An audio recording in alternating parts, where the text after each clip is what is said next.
In a small, worn-down diner on the outskirts of town, a determined 10-year-old black girl walked in, desperately searching for a way to earn enough money to feed herself and her sick mother. But when she saw a lonely old man fumbling with his wallet, she didn't hesitate to use her hard-earned savings to help him. What she didn't know was that this simple act of kindness would change both of their lives forever. Before we dive into this story, we'd love to know where you're watching from. Drop a comment and share your thoughts. A biting winter night crept through the narrow alleys, chilling the old working-class neighborhood to its bones. Amara, a 10-year-old girl, huddled in her worn coat, her small hands clasped together, trying to keep what little warmth she had. Every breath became a wisp of white smoke, vanishing into the murky darkness. She had no time to feel the biting cold. A dry, heavy cough echoed from the cramped rental apartment, where her beloved mother, Sarah, was fighting her illness hour by hour. That cough relentlessly pushed Amara forward, a knife twisting in her heart every second. It made her jump with fear. Amara felt a chilling dread, larger than the winter cold that enveloped her, the fear of losing her mother. Her chest tightened, a suffocating feeling. Amara clearly remembered the simple happy moments before, when her mother was a vibrant factory worker, her hands deftly handling fabric. Though poor, their apartment was always warm with laughter and the fairy tales her mother told every night, the gentle strumming of her mother's old guitar soothing every worry. Amara had once drawn a picture of her mother playing the guitar, with a shimmering sun behind her. It was the only happy image left in her mind, a fragile memory she clung to. But then, a brutal accident struck, taking her mother's legs and almost her entire life. The doctor said her mother might never walk again without an expensive surgery. Amara watched the light of hope in her mother's eyes slowly fade, replaced by helplessness and silent pain. Amara's small heart squeezed every time she saw her mother lying there, weak and frail, her eyes dark and hollow.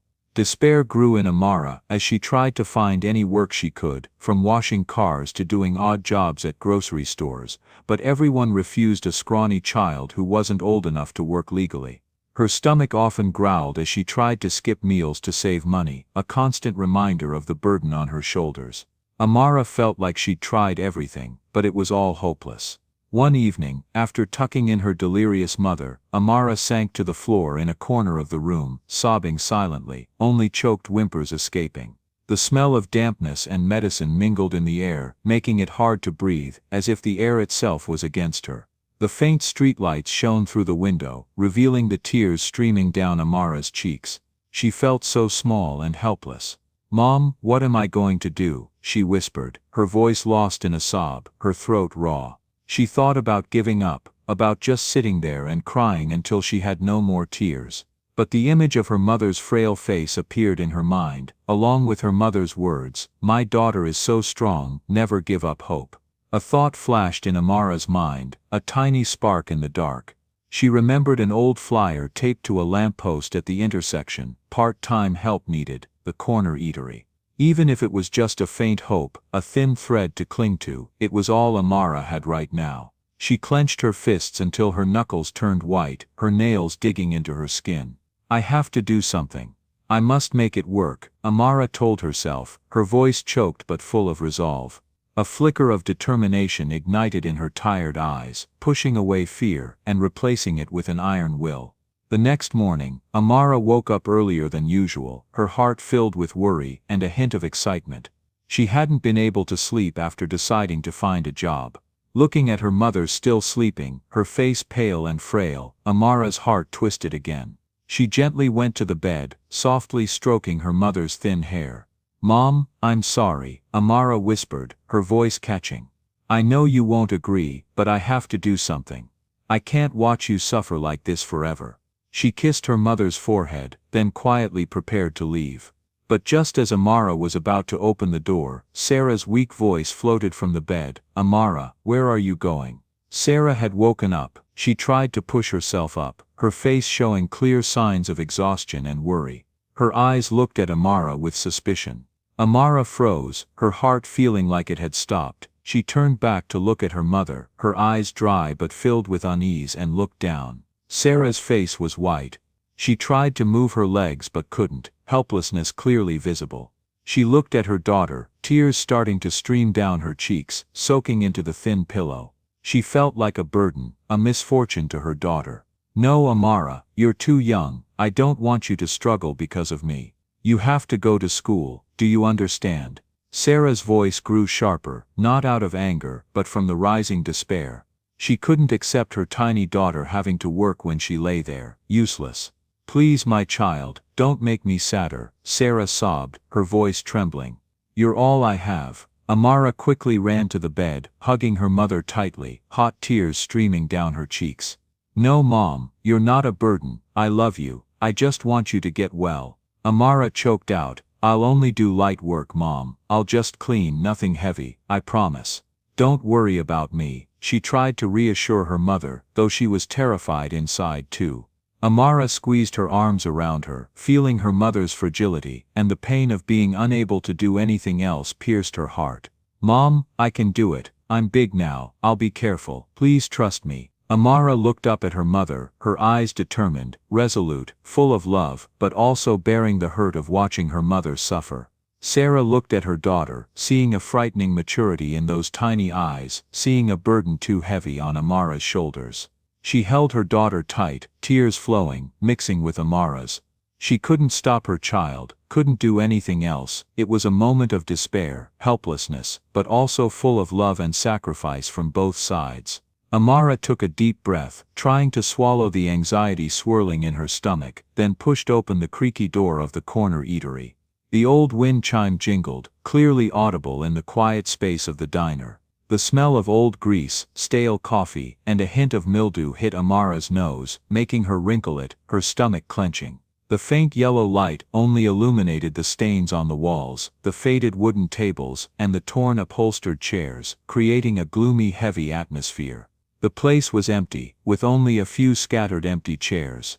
David, the owner, a middle-aged man with a haggard face deeply lined with worry, sat huddled by the counter, his messy hair almost covering his tired eyes.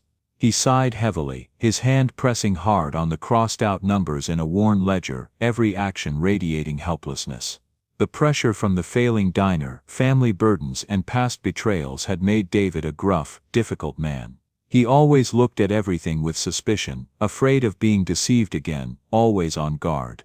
Amara gathered her courage, taking small steps toward the counter, her heart pounding in her chest as if it would burst. She tried to keep her voice steady, resolute, even though she was trembling inside. "Excuse me, sir, I'm here to ask about a job." David looked up, his eyes full of annoyance and weariness sweeping over Amara. He stared at her faded clothes and thin frame, then frowned, the familiar frown of a man too tired of pleas and continuous failures. "Go on, kid." David waved his hand, his voice gruff, irritated. "There's no work for kids here. I'm about to close down as it is." He was too used to street kids trying to beg for money, and he wasn't in the mood to deal with any more tricks. His face was closed off, like a solid wall built after years of facing failure and deceit. He just wanted peace, no more trouble, but Amara didn't back down. She stood still, her large, dark eyes looking directly at David, without fear, only an unusual steadfastness. In those eyes, there was no pleading or deceit, only a burning desire, a strange stubbornness. She had nothing left to lose. "I promise I won't bother anyone. You can give me any job," Amara said, her voice slightly shaky but firm, each word packed with emotion, spoken with resolve. "I don't need a high salary, just enough for my mother's medicine. She's very sick, sir." She felt a strong urge to tell the truth, to gamble on this man's compassion, even though she knew it was a big risk. David looked at Amara. He saw despair, but also something else, an incredible resilience in such a small girl. Those eyes reminded him of his own struggles to build this diner, the days he too wrestled with the burden of making a living and loneliness. He sighed softly, torn between the fear of being exploited and a faint hope that this girl might be different, might bring something new. After some consideration, he reluctantly nodded, but his voice was still full of suspicion. "All right, you can only do odd jobs like wiping tables, cleaning, don't touch the kitchen, or collect money from customers. Remember that." David didn't believe a child could do any real work, but perhaps a small pair of hands was better than none. It was a small concession, stemming from a faint hope that she wouldn't disappoint him further. Amara started working with incredible enthusiasm and determination. She wiped every wooden table until it shone, swept every corner, and even neatly arranged the wobbly chairs. She washed dishes tirelessly, sometimes even proactively helping David with small tasks without being asked, like organizing bottles or cleaning the refrigerator. Amara worked silently, without complaint or demand, as if every action was a promise to her mother. She looked at the wall clock, calculating every hour worked, every penny earned to get closer to the hope of saving her mother. Every time she cleaned, she imagined her mother smiling, healthy, which gave her strength, helping her forget fatigue and hunger. Even with his lingering doubt, David occasionally glanced at Amara and realized she worked harder than any adult employee he'd ever had. A subtle shift in his gaze when he looked at her, from indifference to a slight surprise, and then a silent recognition. David felt a strange sensation, as if a small burden had been shared, a little relief seeping into his hardened soul.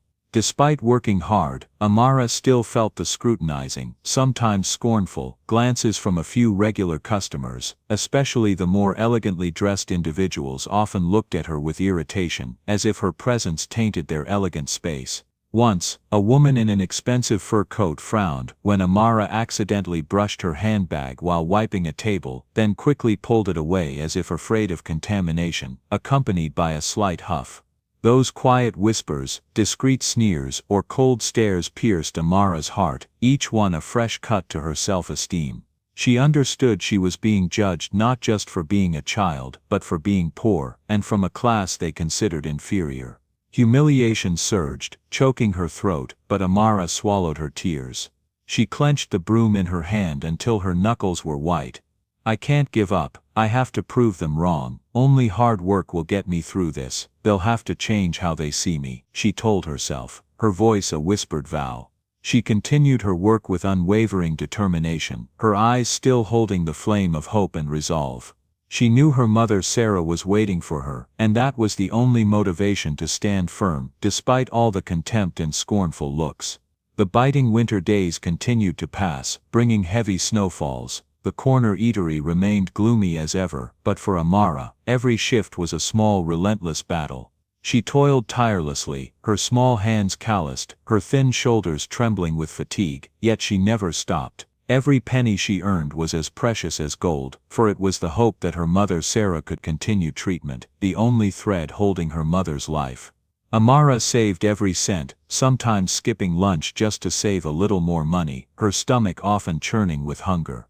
The worry about medical bills and her mother's health weighed heavily on her small heart, making her constantly feel an invisible pressure, a burden no one else could understand. She often stared at the stacks of medical bills in her old coat pocket. Those cold numbers seemed to mock her efforts, gnawing at her fleeting peace, reminding her of her helplessness. One gloomy Friday afternoon, with a heavy drizzle falling, George visited the diner as usual. He sat in his familiar corner, ordered his usual, his gaze still distant. David was busy in the kitchen, the clatter of pots and pans echoing, blending with the patter of rain. Amara was wiping a nearby table, her eyes occasionally glancing at George. She saw that the old man looked more tired than usual, his shoulders slightly hunched in his thick coat, as if trying to hide something. When George got up to pay, he felt his pant pocket, then his coat pocket, his face suddenly changing.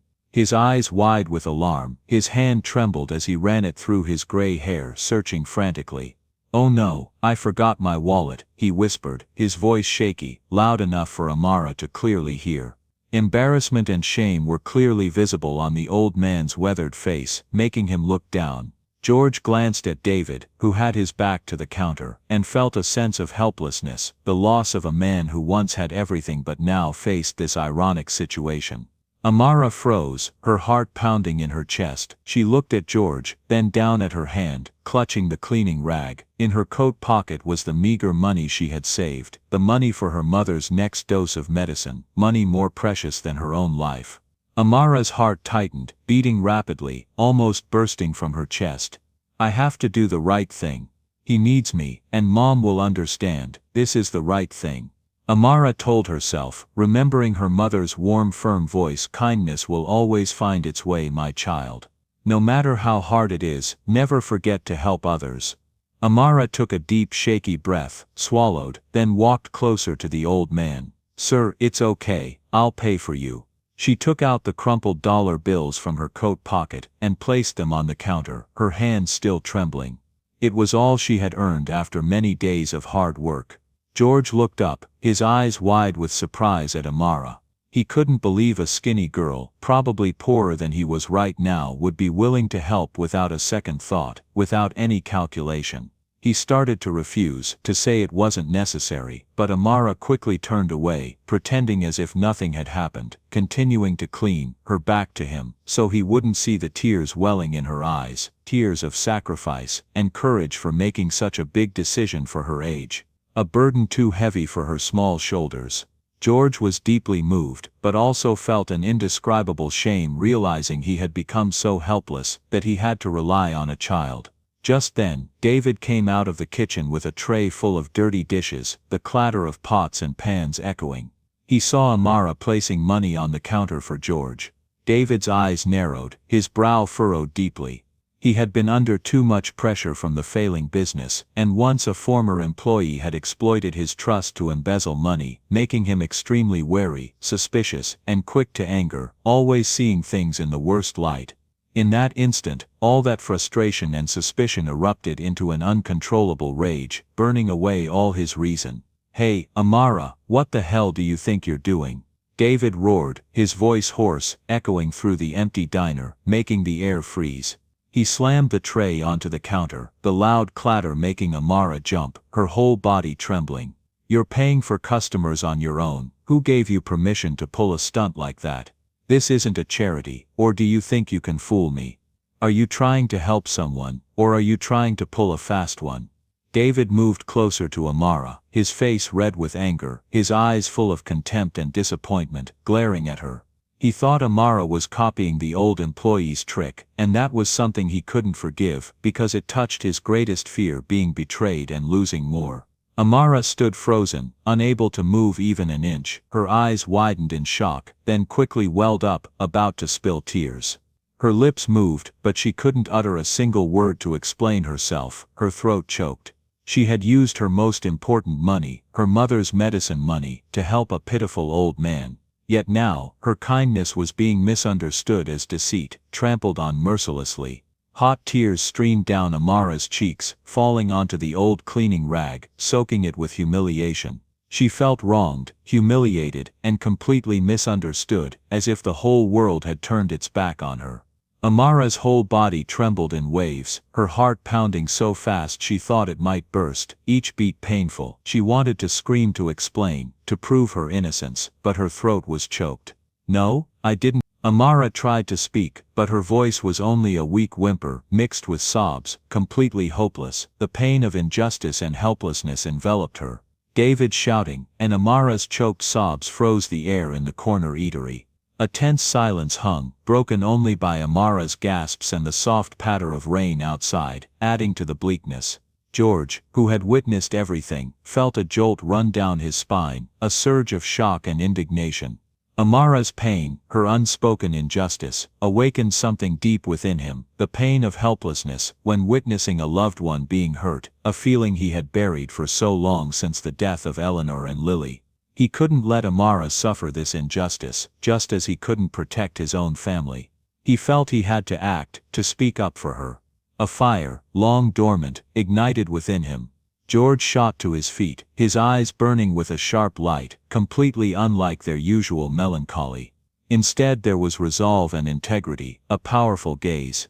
He stepped forward, placing a hand gently but firmly on Amara's shoulder, as if to shield her from the storm of injustice, from the bitter words. His voice rang out, calm but commanding, each word clear, decisive, overpowering Amara's sobs and David's shock. Stop it, David. The girl did nothing wrong. It was my fault. I forgot my wallet at home. This child, Amara, with her good heart, voluntarily used her own money to help me. She didn't use any money from the diner. David stood frozen, the tray of dishes in his hand almost slipping to the floor, his eyes wide with shock. He looked from George, the distinguished but mysterious man, to Amara, her face still tear-stained and full of humiliation. George's words were like a veil lifted from David's eyes, revealing all his doubts. He suddenly remembered the first days Amara came to ask for work, recalled the sweat on her forehead, how carefully she cleaned every corner, and the determined look in her eyes when she spoke of her mother. All those genuine actions came back clearly. A wave of shame and regret washed over him, drowning his anger. David's chest tightened. He felt so small and ashamed for judging a kind heart so quickly, all because of his own past fears. His entire body seemed to soften, the previous tension vanishing, his shoulders slumping. He realized how blind he had been, and felt profound regret. He looked down, not daring to meet Amara's eyes, feeling incredibly ashamed. David stepped closer to Amara, his voice choked, words barely escaping, each one caught in his throat, trembling. "Amara, I'm so sorry, I was wrong, I completely misunderstood you, I'm truly sorry." David reached out to touch her shoulder, to comfort her, but then withdrew his hand, as if afraid to hurt her further, afraid to scare her. He felt despicable, having allowed pressure and fear to cloud his reason and kindness. For the first time, David truly saw Amara not just as a small employee, or a pitiful child, but as a person of extraordinary compassion, an example he himself needed to learn from, someone who had taught him a valuable lesson. He realized that in his anger and pressure, he had forgotten empathy, forgotten the most essential qualities of human kindness, trust and compassion. Amara looked up, her eyes still red but no longer filled with despair or fear. She looked at David, then at George, who still had his hand on her shoulder, his eyes gentle. She wiped her tears with the back of her hand, feeling much lighter, though a hint of sadness lingered.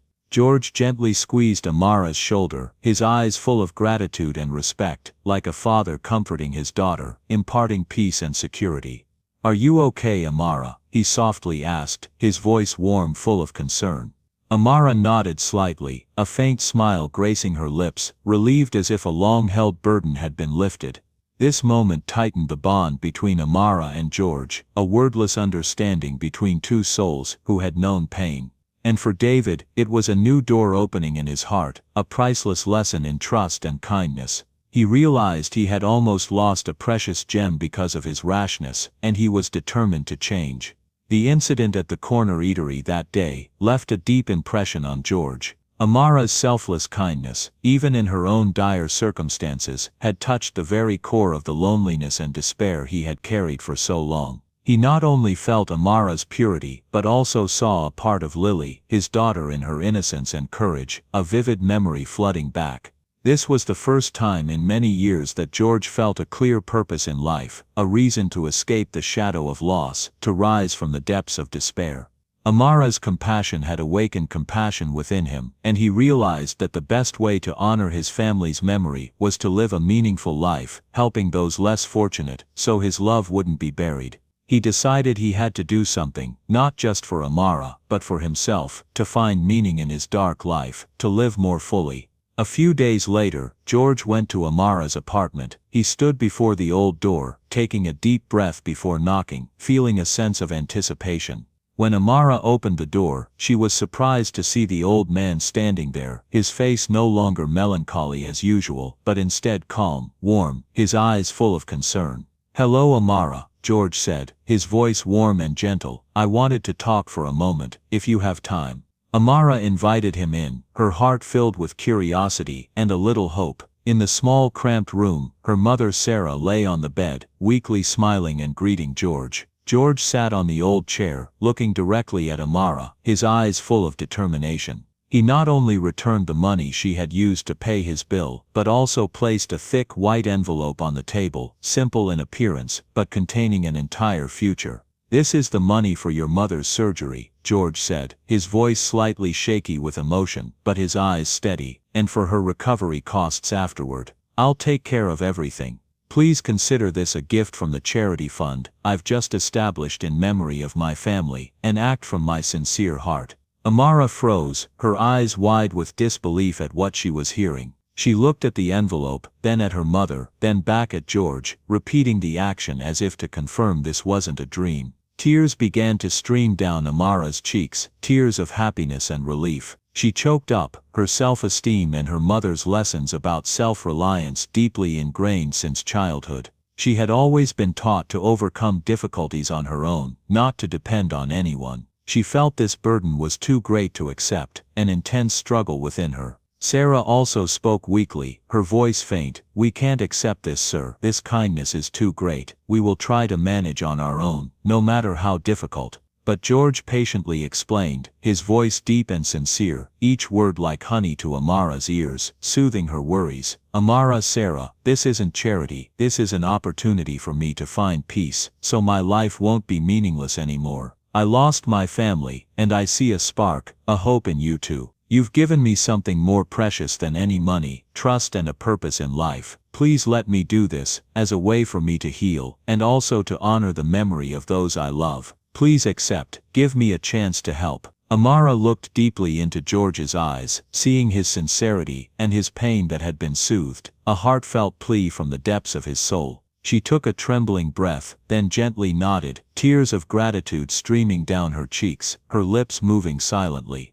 George didn't stop there. He also connected Amara's family with the best medical professionals and reputable charities, ensuring Sarah would receive the best care. A week later, Sarah had surgery. The operation was a complete success. Amara held her mother's hand throughout the process, feeling warmth and life slowly returning to her mother's hand, happy tears once again streaming down her cheeks. Sarah gradually recovered, and her first steps after the accident brought overwhelming joy to both mother and daughter. Laughter echoed in the small apartment once more, and the familiar strumming of Sarah's old guitar filled the air, no longer with sad melodies, but with songs of hope and life. After her mother recovered, Amara went to school. She no longer had to work tirelessly, but could focus on her studies, pursuing her dreams. With her innate intelligence and the perseverance forged during difficult times, Amara quickly became an excellent student. She always topped her class, especially loving science and literature, subjects that helped her explore the vast world and express her emotions. Teachers and friends admired Amara, not only for her academic achievements, but also for her kind heart and humility. Everyone often saw Amara spending time helping classmates who struggled or participating in local charity activities. She still regularly visited George, bringing stories about school and her new discoveries. George always listened with proud and warm eyes. He also found peace in helping others, especially underprivileged children, just like Amara. The charity fund he established became a beacon of hope for many, and George found meaning in his life again, a miraculous healing for his soul. David, the owner of the corner eatery, also changed a lot. He was no longer gruff or difficult. He treated his staff and customers with more respect and understanding. His diner, thanks to David's transformation and Amara's story of kindness, gradually prospered, becoming a warm and friendly place where people found not only good food, but also shared compassion.